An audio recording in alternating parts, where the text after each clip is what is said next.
Tonight, we look at the frightening experiences of ordinary people whose lives were turned upside down by their beliefs.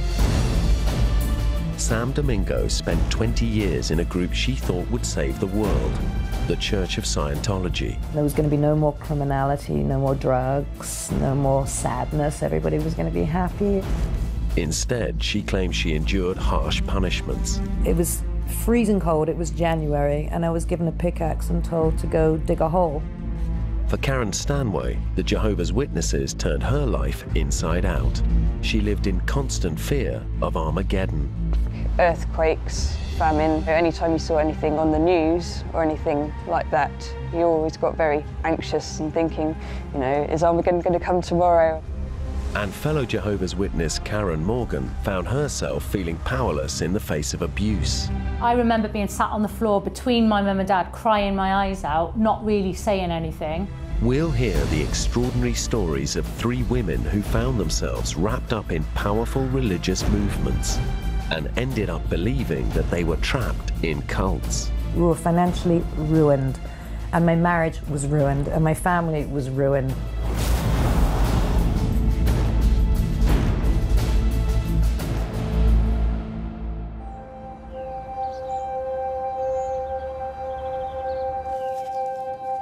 Sam Domingo spent nearly half her life in the Church of Scientology.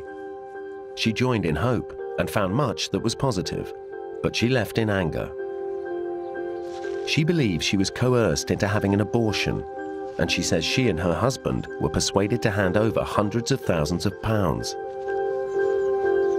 Scientologists will consider that Scientology is more important than their lives, it's more important than their families, it's more important than having a roof over their head, it's more important than food, it's more important than everything, and that's always a dangerous thing. In the late 1980s, 20-year-old Sam dropped out of college and spent a year partying in Amsterdam. Then she met a good-looking young man with strong beliefs.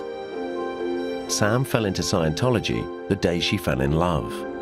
It was my first love, and I was young. He seemed to have the answers to all these questions, and he was so certain that he had all the answers. He knew, and Scientology would explain everything. Sam dived into Scientology's teachings, and within months, she moved with her boyfriend to the UK headquarters, Saint Hill Manor in East Grinstead. I honestly thought we were going to make everybody sane, and there was going to be no more criminality, no more drugs, no more sadness. Everybody was going to be happy. And my parents told me it was a cult, but I didn't believe my parents because parents don't know anything. Scientology's been around since the 1950s. It was created by the American science fiction writer L. Ron Hubbard, and it's famous for attracting A-list stars like Tom Cruise and John Travolta. In 2013, the UK Supreme Court ruled Scientology was a religion, but the church has been dogged by accusations of cult-like and manipulative behavior, allegations it has consistently denied. That's Saint Hill Manor, and then to the left, dwarfed, is the castle, is the wee little castle. It is a beautiful place. At Saint Hill in the late 1980s, Sam joined Scientology's most devout followers. She remembers she was immediately immersed in a strict regime. You know, you are instantly cut off from the outside world. You know, you have no TV, you have no phone. Your calls are monitored, your communication with your family is monitored. Every time you have a question, you get an answer from them, their answer. And after a while, you're only getting their answers and your reality changes completely. Living in communal digs down the road, Sam spent as much as 15 hours a day at Saint Hill. There, she was required to go through a process known as auditing, which is meant to rid followers of spiritual disabilities. Believers are wired up to a special electronic meter and asked detailed questions about their lives. Sam remembers it was an emotional roller coaster. You really do go from this euphoric, I'm out of my body, this is amazing, I can do anything, and then the next minute you're sort of, well, you know, I'm not really not really getting this, and it's because I'm a bad person, I'm not very ethical, and I don't deserve to. It goes like that. The strict regime Sam encountered at St. Hill was because she had chosen to join Scientology's small number of most dedicated members in a group known as the Sea Organization. According to Scientology, the Sea Organization is a religious order, similar to monks. Membership is voluntary, and its disciplined life is only for the most devoted Scientologists. The Scientology website explains that Sea Org members sign a billion-year pledge to signify eternal commitment.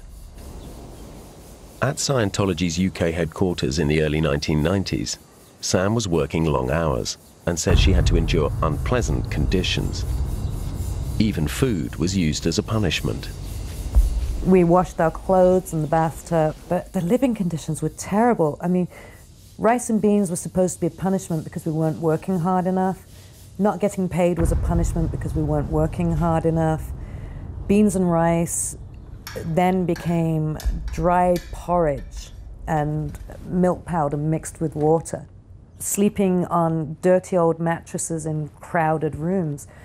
I don't know what I was thinking, except if we weren't so lazy and undeserving, we could, you know, we could save the world and eat proper food.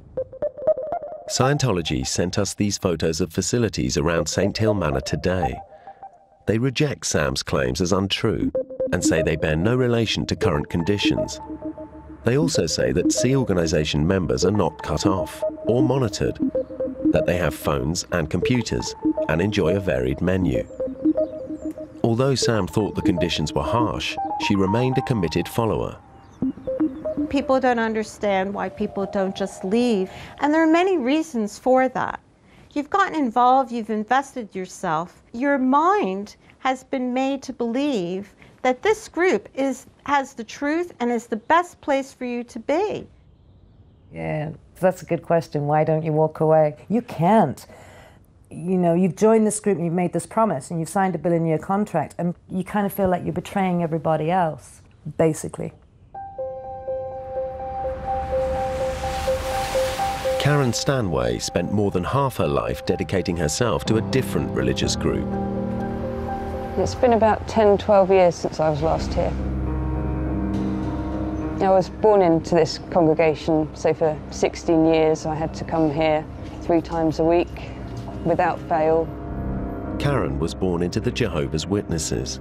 Her life once revolved around the Kingdom Hall in Guildford. Bringing it all back. It just makes you feel so angry because you felt so safe here and this was such a familiar place. And now I can pinpoint this place to meaning that I haven't got a career and I haven't got any money, and you know, which if I hadn't been brought up Jehovah's Witness, I probably would do. And I wouldn't be quite so messed up, probably. Over 130,000 people are Jehovah's Witnesses in the UK. To many people, they're a recognised offshoot of Christianity. They also have charitable status. But critics say that the church resembles a cult in the way it controls its members and isolates people who step out of line. Mark Latham used to belong, but is now a critic and helps support others who leave.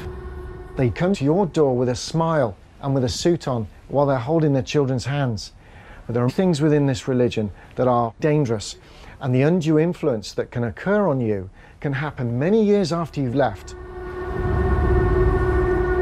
Karen Stanway says the Witnesses' teachings keep young members isolated from the rest of society. You're very much closed in to this society because you're discouraged from being friends with people who aren't Jehovah's Witnesses. Obviously it's difficult at school. You know, it's hard not to make friends at school, but then you'd have to explain why you couldn't go out with your friends, you couldn't go around their house, you couldn't stay at their house. You weren't allowed to go on school trips that were overnight, anything like that. She says the group's teachings and literature, including its publication The Watchtower, made her fearful of outsiders. We were taught that people who weren't Jehovah's Witnesses were evil and that they were controlled by Satan.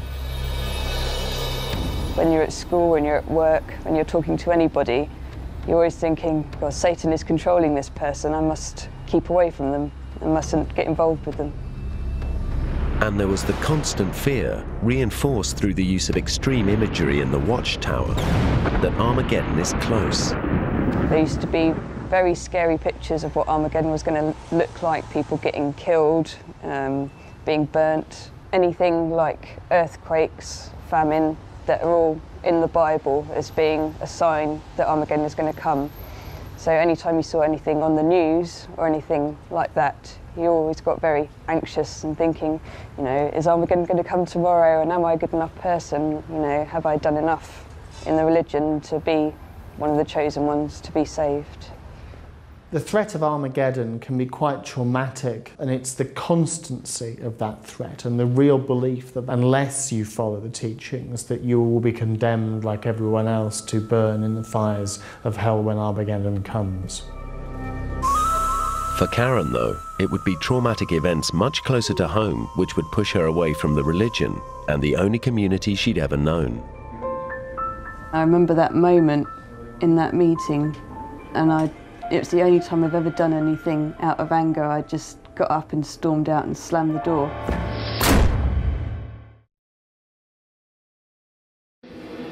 By 1994, Sam Domingo had spent 5 years as a Scientologist in the elite Sea Organization. Most of her time was spent at St. Hill Manor, the British headquarters. She says she had to cope with communal living and long periods of separation from her family. I would beg for time off. Can I go home? Can I go see my mother? No. You can't be replaced. Your work is too important. One Christmas, she rebelled and ran away to spend time with her mum. My mom had been saying, come home for Christmas. So I ran away. I actually hitchhiked from East Grinstead to Derby. Spent Christmas and then called the organisation full of blame, shame and regret. Sam says she was punished for rebelling with harsh outdoor work in freezing weather. And then, unexpectedly, the organisation told her it needed her to work in California as a supervisor at its celebrity centre. I was trained to supervise the courses. I mean, a Scientology supervisor doesn't really do anything other than make sure people are reading their Scientology materials, because nothing can be altered. Everything L. Ron Hubbard wrote has to come in its pure form from L. Ron Hubbard. Sam was a long way from home, but at least her living conditions improved. Celebrity Centre, you were in front of the public, so we had nice clothes and we got fed, which was really good. So for me, that was a big step up. And the uniforms got washed. We didn't have to wash the uniforms in bathtubs with soap, because it probably wouldn't look good to the celebrities. By now, Sam was no longer with the boyfriend who first introduced her to the Church of Scientology. But she was about to find out just how much the organization liked to say in the relationships of its elite members. Sam had a growing friendship with one of her colleagues, and this soon drew the attention of their leaders. I had gone off to Celebrity Centre and started flirting with a guy that worked there. And, you know, within a few weeks, it was, you know, it had already become an ethics matter. You guys need to get married. It's going too far. You know, you're holding hands, you need to get married. To Professor Rod Dubrow-Marshall, it's behavior like this which makes Scientology seem less like a religion and more like a cult. Groups will often say to individuals who you can sleep with, whether you can have a child or not. There's even examples of where they've made people have abortions. And this is just a way of completely controlling the individual and basically saying to the person, we own you. So we got married, and I was on the pill, and woohoo, they found out I'm pregnant. As Sam was in the most dedicated part of Scientology, the Sea Organization, that meant that her happy news was bad news. Sea Organization members are not permitted to have young children. If a female member becomes pregnant, she and her husband are required to leave Sea Org to have the baby.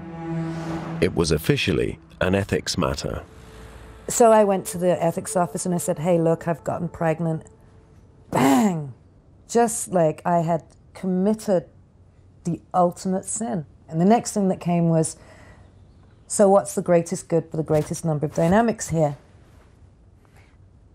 Like, are you asking me to have an abortion?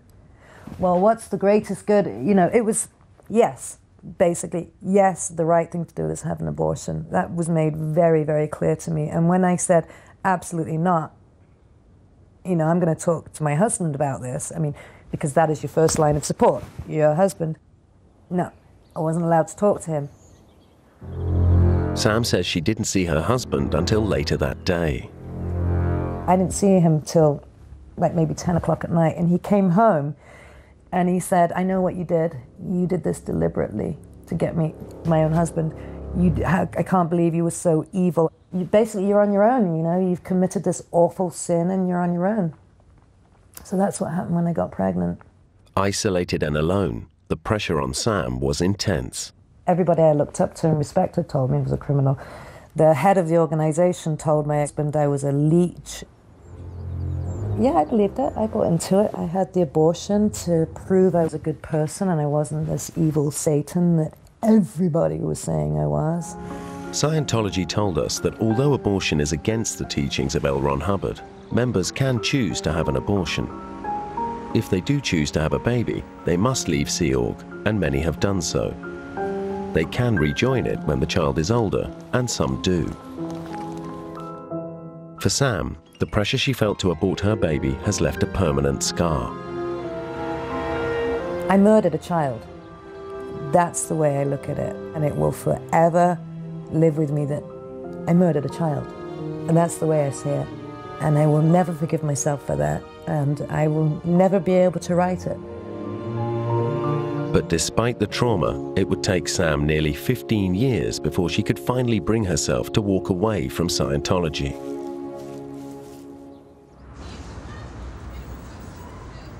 Karen Stanway found it just as hard to part company with her childhood religion, the Jehovah's Witnesses. The catalyst was her home life. Home life wasn't great because my father, he would be one person walking into the Kingdom Hall, and the other brothers and sisters thought he was this wonderful man, and then he'd come home and be a nightmare to live with. The stress took its toll on Karen. I was diagnosed with severe depression when I was 17. I was also diagnosed with anorexia. The doctors and therapists I saw all said that there was a link between that and the way I felt in the religion, about sort of having no control over anything, feeling frustrated, not being able to change anything. Things got even worse for Karen and her mum when, following the usual practice, they turned to the elders of their church for help with Karen's dad's behaviour. I know my mum was feeling suicidal at the point where she called the meeting with the elders. It was breaking point for her. She couldn't go on sort of pretending, living this life anymore. And I really think she thought the elders would help her. But the meeting offered no solution to the family's problems. They wanted to talk to us all together, which was difficult enough, obviously having to tell them what my dad was like in front of my dad. Mark Latham is a former witness who now counsels others who leave. He says that few Jehovah's Witness elders have had proper training and often aren't up to the job. With most elders, they're not trained in the arts of counselling. And you'll have three men come round. One might be a window cleaner, another one might be working in an office, another one could be a milkman. And there they are, sat there, and they're going to counsel you on what could be a very intricate, complicated issue for you. All that came out of the meeting was me and my mum being reproved for not being a good enough wife, for not being a good enough daughter. Unable to deal with it, Karen left. And I remember that moment in that meeting, and it was the only time I've ever done anything out of anger. I just got up and stormed out and slammed the door. For Karen, this was a turning point. when she realized that Jehovah's Witnesses would not protect her or her mother. But she knew that people who stopped following Jehovah's Witness rules risked total banishment and being cut off from family and friends.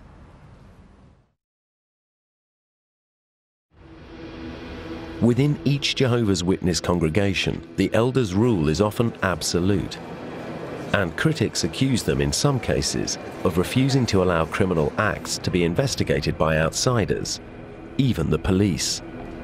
It's claimed members who oppose this can be banished from all contact with friends and family. It could be a sexual issue. It could be anything.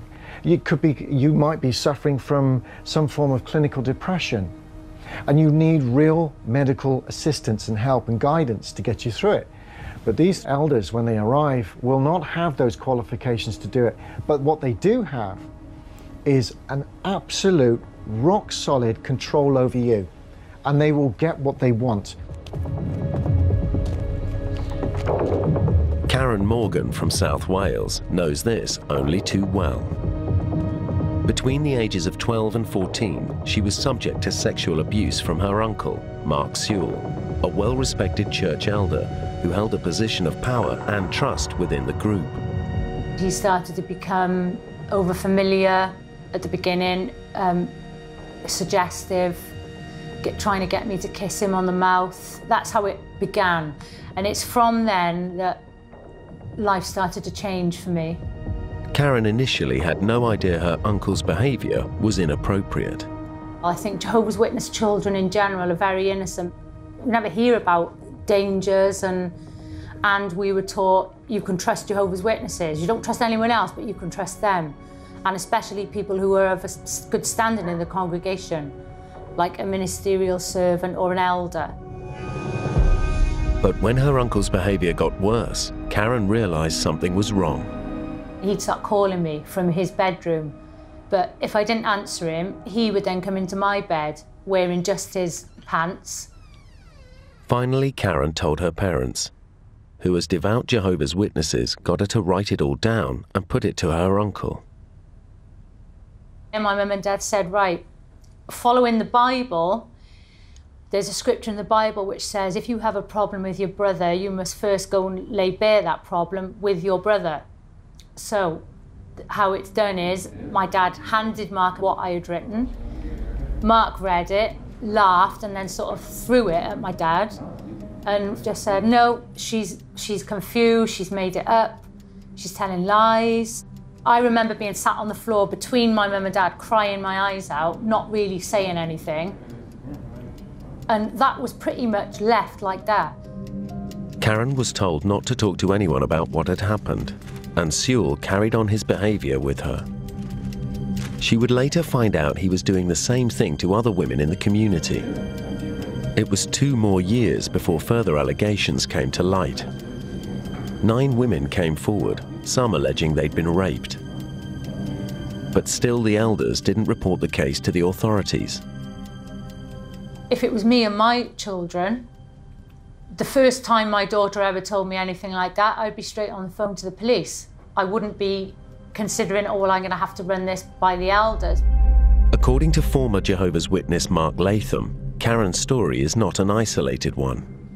Karen's case is very typical of many of the cases that are out there, simply because the elder arrangement manipulates events, or can manipulate events, through secrecy.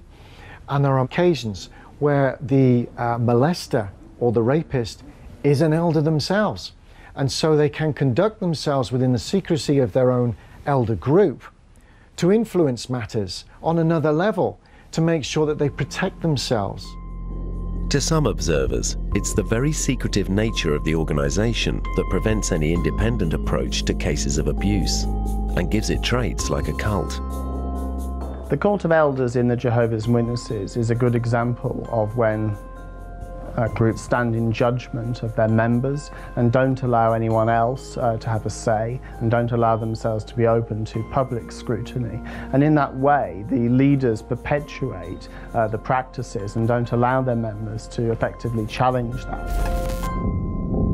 Eventually, Karen defied the elders and with some of Mark Sewell's other victims went to the police. It took until 2014 before Sewell was finally found guilty of 8 historic sex offences and sentenced to 14 years. I would describe him as sadistic, controlling, selfish. He loved the fact he was an elder. He loved the power that came with being an elder. It was all about power and, manipulation. Following Mark Sewell's conviction, the Jehovah's Witnesses released a statement saying all sex offences were repugnant to them and that anybody committing child abuse would be expelled. They said there was no pressure on families not to report to the police, and they recognised that crime is a matter for secular authorities.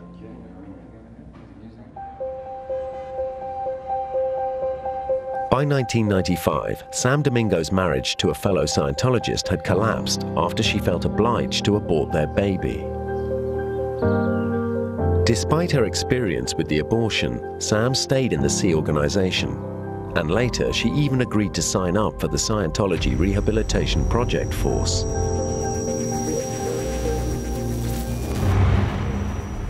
As an idea is like, you're a damaged piece, you're not doing well.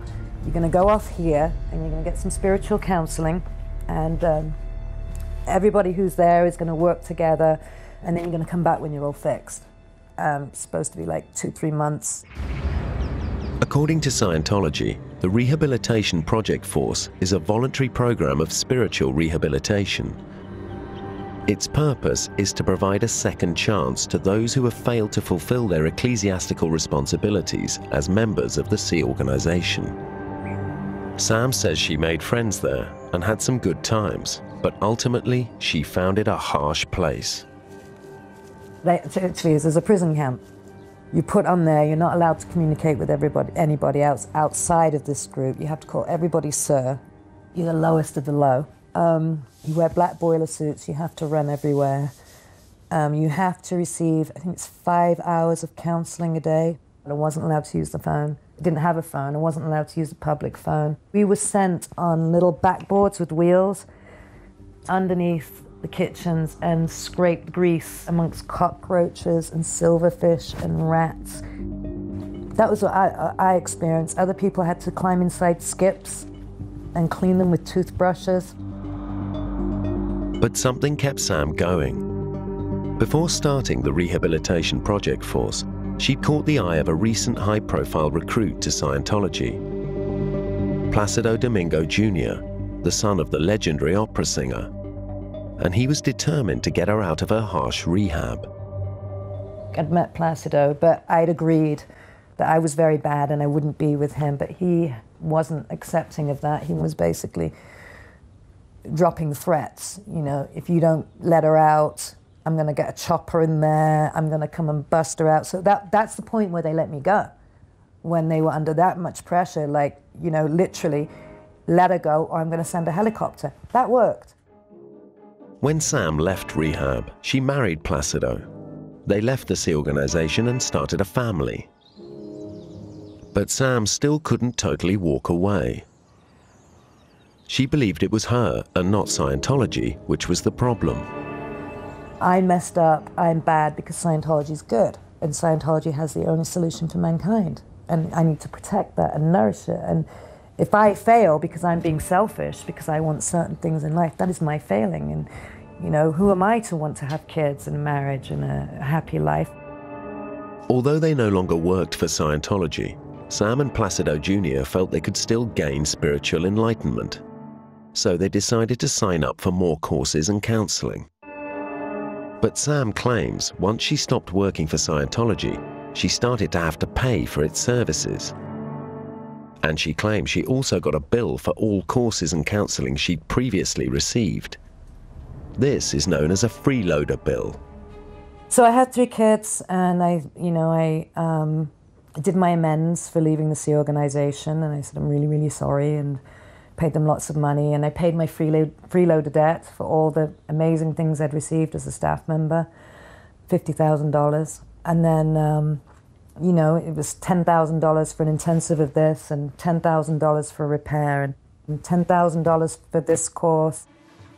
Over the next 10 years, Sam estimates she and her wealthy husband paid Scientology £200,000 for courses, as well as tens of thousands more in donations.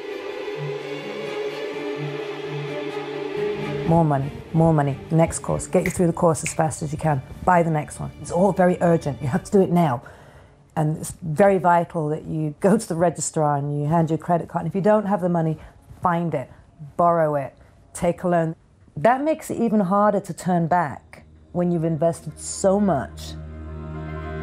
Scientology denies Sam's claims and says people are not pressured to take out loans, use credit cards, or make other payments. They say there is no compulsion to buy courses or literature or pay for its services. By 2009, the cost had put a strain on her finances and her marriage was falling apart. Sam Domingo finally began to question her involvement with Scientology. We were financially ruined, and my marriage was ruined, and my family was ruined, and I went, this is not working out too well. She turned to the internet and websites she'd previously been forbidden to look at. Sam was overwhelmed by the stories she read of people who said their lives were ruined by Scientology. All of a sudden, everything made sense, and I was out, just like that, just because I disobeyed the rule about not going on the internet. Sam now made the decision to leave, but actually breaking ties with Scientology would prove harder than she imagined. You create a prison in your own mind. Like, your mind becomes the prison. There's nobody stopping you walking out, but your mind, you become your own prison guard. Rod Dubrow-Marshall has come across many people who say they felt trapped, like Sam. It's only after a period of time when you've had the chance to doubt and think about what you're doing and it's like a pressure cooker, it builds up slowly over time, sometimes over many years before people then have the courage to leave and leave what they've devoted themselves to. As soon as Sam told the Church of Scientology she was leaving, she was declared a non-person, or a suppressive. If you're declared a suppressive person, you are basically excommunicated from the church, denied all rights and privileges, which include the rights and privileges of having friends, or having a family, or having a job. So anything that you had in your life that was connected to Scientology is gone. Her marriage was already over. Now Sam's life began to fall apart, as she says she was shunned by her fellow Scientologists, people she used to consider friends. For 2 years it was hell. It was hell. And I was barely keeping it together, and I was only keeping it together for the kids. There was one point I felt suicidal, because I'd lost everything. I'd lost my friends, I'd lost my marriage, utter mess. And the kids were in a state, and I felt responsible. Slowly, she started to rebuild her life. The point I decided to fight back was where the kids got targeted. My 7-year-old was excommunicated because I was excommunicated, and her friends disconnected from her, and nobody in Scientology would have anything to do with this. The Church of Scientology has said Sam is disingenuous to complain if she was shunned, since it was she who publicly announced her disconnection from the church and made abusive statements about it. According to Professor Rod Dubrow-Marshall, it can be difficult to go back to everyday life after leaving a group like this. Re-entering society is very hard because there's a huge gap in your life that you don't want to explain to people. You've not had a career, your CV is kind of empty, you have no money, you have no friends, you have to remake your relationship with your family, and it's a whole process of rebuilding, really from the ground up. And for Sam, there was the added responsibility of 3 children to care for. It was going to be a slow and painful journey back. Karen Stanway and Karen Morgan were both Jehovah's Witnesses who felt the religion failed them when they suffered family crisis, and in Karen Morgan's case, sexual abuse. They were born into the organization, and they knew if they left, it would try to disfellowship them, isolate them from everyone they'd known. They've known nothing but the cultic experience, where relationships are very, very tightly controlled. They've been very isolated from society, and their voices haven't been much heard. Myself and my boyfriend, who was a Jehovah's Witness at the time. He wanted to leave, I wanted to leave, but we had to try and find a way of doing it so that we wouldn't get disfellowshipped and lose contact with our families. Critics claim trying to break away from the Jehovah's Witnesses can be tough and the social pressure immense. They have this one tool, this one weapon of shunning, and they dress it up, misapply scriptures, and then get their policemen, the elders, to police it. And when that shunning happens, it's very real. Our solution was to get married, move away, so we could leave the religion but not get disfellowshipped. Karen Morgan's exit was a different kind of pain. She decided to walk away after the elders ignored her claims of sexual abuse at the hands of her uncle. It caused turmoil in her family. I can remember having arguments with my mum, terrible, about things.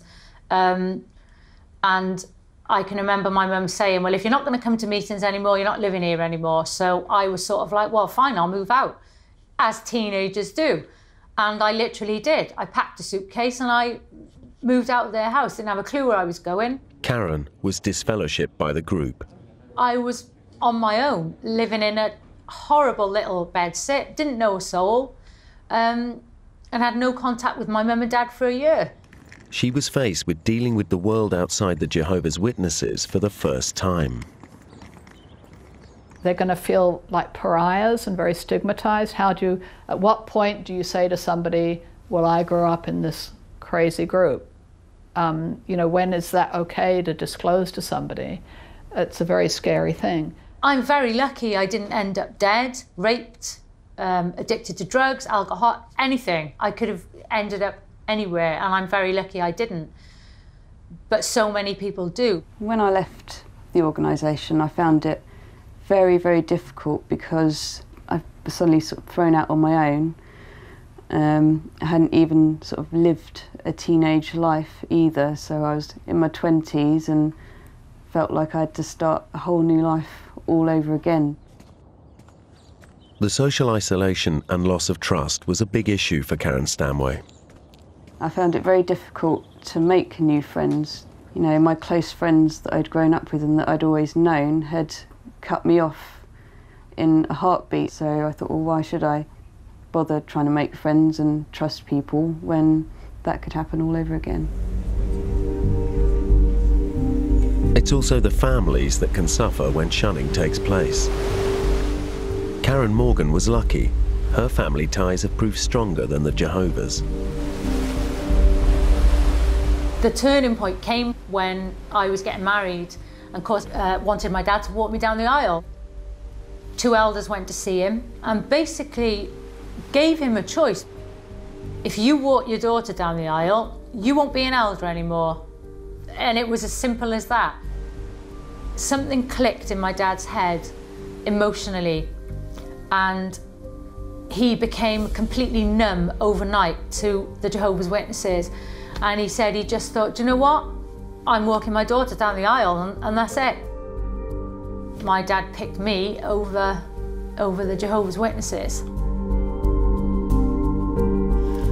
After 7 years, Karen Stanway is also reconciled with her mother. I have a very good relationship with my mum. She doesn't go to meetings anymore, and I think the pressure got to her as well. We are very close now. Now she has a new partner and a daughter, and she's trying to rebuild her life. She is my life. She's all I concentrate on, she's all I do everything for. I'm never going to tell her what to do with her life. I'm always going to give her as many options as possible.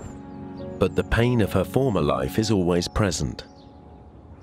I feel a lot of resentment, a lot of anger as well, that those opportunities were taken away from me, and that I feel like I wasted the first 16, 17 years of my life. Now Karen Stanway has a job and a future. I mean, I love this job. I love working with the animals. I'm hoping to become a qualified veterinary nurse. That's something I feel I can concentrate on now. And obviously I've got my daughter, I'm going to see her grow up. I think I've just discovered life, really. There's so many possibilities, not just career-wise, but, just how you live your life. It's just having the freedom of choice. I can feel I can be me now.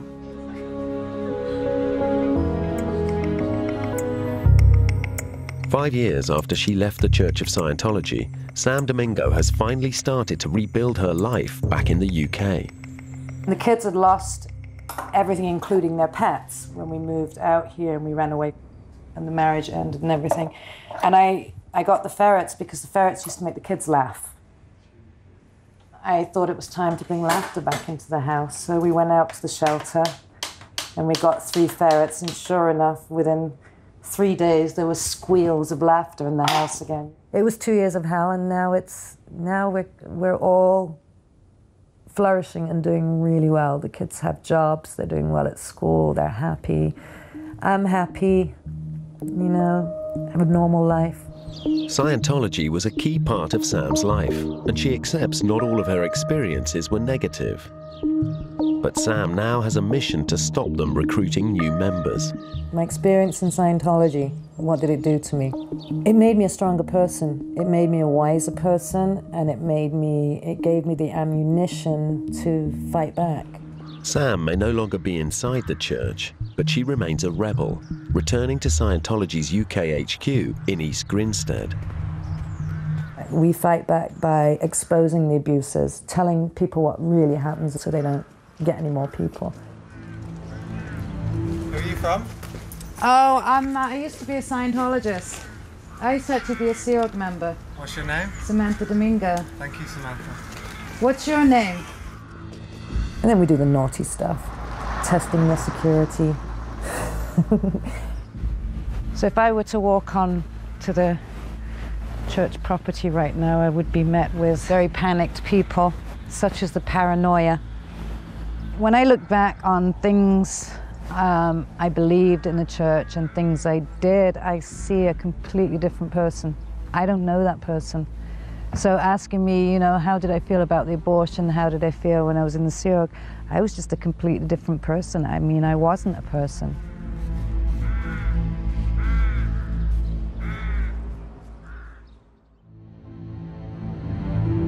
The Church of Scientology does not accept any of the complaints or criticisms made in this program. They say that Sea Organization members can and do leave the organization, but stay within the church. They add that Sam Domingo left the Sea Org in 1995 and stayed a member of the church for a further 15 years. They told us that her complaints bear no relation to the church today. They add that the vast majority of Scientologists live ordinary lives and come from all walks of life. They consider that it is abusive to use the word cult to describe any of the religion's beliefs and practices. The Jehovah's Witnesses categorically deny they are a cult. They state, "We are Christians who do our best to follow the example of Jesus Christ and live by his teachings, and are legally recognized in 152 nations."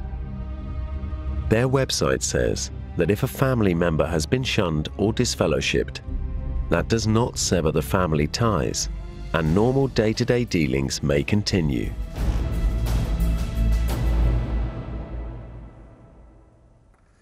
Feeling the financial strain at such a young age, we hear from those 12 years old and on benefits this week. Catch that brand new as Britain on Benefits season continues tomorrow at 10. Next tonight, The Nightmare Neighbour Next Door.